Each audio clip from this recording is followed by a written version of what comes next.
চলো তোমাদেরকে আজকে আমার একটা মনের কথা শেয়ার করি। মাঝে মাঝে ভাবি বিয়ের আগে কেমন ছিলাম আর বিয়ের পরে কেমন আছি। মানে আমার বিয়ের আগে আমার জামা প্যান্ট আমি কোনোদিনও কাচতে চাইতাম না, এমনকি মিলতেও চাইতাম না।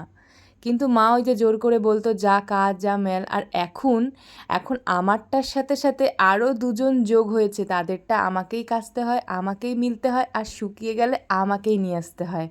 তাই মাঝে মাঝে ভাবি যে মা কতটা করতো আমাদের জন্য। মা তো মাই হয়, এই যে বলে না, এখন সেটা আমি আস্তে আস্তে একটু একটু করে বুঝতে পারছি। এখন এতগুলো জামা প্যান্ট আমি আজকে সকালবেলা কেচেছি, ধুয়েছি, মিলেছি, নিয়েও এসছি।